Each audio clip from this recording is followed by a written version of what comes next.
Hello বন্ধুরা, সবাই কেমন আছো? নিশ্চয়ই সকলে খুব ভালো আছো। তবে যা গরম পড়েছে সেরকম ভালো মনে হয় না কেউ নেই, আমিও অবশ্যই নেই। আমাদের এখানে প্রচণ্ডই গরম, বৃষ্টির নামগন্ধটি নেই।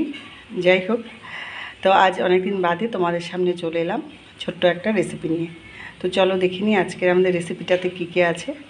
তো রেসিপিটা পুদিনার চাটনি, আমি আগেই বলে দিচ্ছি।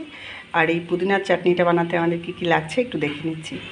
তো এখানে আছে দেখো পুদিনা পাতা, আমি ধুয়ে রেডি করে রেখেছি। নিয়েছি কাঁচা লঙ্কা, আদা কুচনো, আর এটাকে বলে কনবিলাহি, মানে এটা হলো ছোট ছোট টমেটো। এটা কিন্তু প্রচণ্ড টক, তার জন্য খুব বেশি নিইনি, অল্প নিয়েছি। আর কয়েক কোয়া রসুন নিয়েছি। আর এটা আমার গাছের একদম ফ্রেশ আম, তার থেকে একটা অংশ আমি নিয়েছি। আর নিয়েছি কালো জিরে। এবারে কালো জিরেটাকে একটু হালকা করে কড়াইতে ভেজে নেব। তো চলো এবারে উনুনের দিকে যাই। তো তাওয়াটা গরম করে নিয়ে তার মধ্যে কিন্তু আমি কালো জিরাটা ঢেলে দিয়েছিলাম, আর কালো জিরাটাও হালকা করে ভাজা হয়ে গেছে। তো এবারে একটু ঠান্ডা করে তারপর আমরা এটাকে গুঁড়ো করে নিচ্ছি। জিরাটা ভাজা হয়ে গেছে, আর এবারে আমি মিক্সি বাটিতে সব একসাথে মিশিয়ে দিচ্ছি। দেখো পাতাগুলো দিয়ে দিচ্ছি, কাঁচা লঙ্কা দিয়ে দিলাম,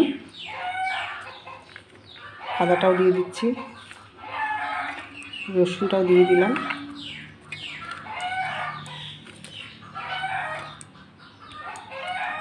টমেটোগুলো দিয়ে দিলাম। এবারে আম আর কালো জিরাটাও দিয়ে দিলাম।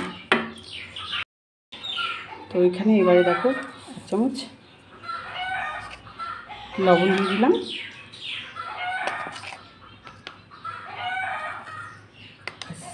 তো এবারে এটাকে খুব ভালো করে একটা পেস্ট বানিয়ে নিচ্ছি। জাস্ট টেস্টটা বাড়ার জন্য 3-4 দানা একটু চিনি দিয়ে দিলাম। তো যেই ঢাকনাটা খুলেছি না, পুরো ঝাঁঝটা আমার নাকে মুখে ঢুকে গেছে, খুব ঝাঁঝ হয়েছে চাটনিটার। তো এবারে এটাকে আমরা একটা বাটিতে নামিয়ে নিচ্ছি।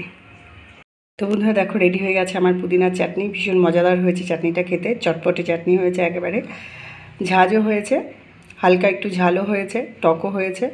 আর সামান্য মিষ্টি দেওয়াতে আমি কিন্তু একদম কম মিষ্টিটা দিয়েছিলাম, দেখেছো তোমরা, টেস্টের মাত্রাটা বাড়ানোর জন্য। খুব ভালো হয়েছে চাটনিটা খেতে।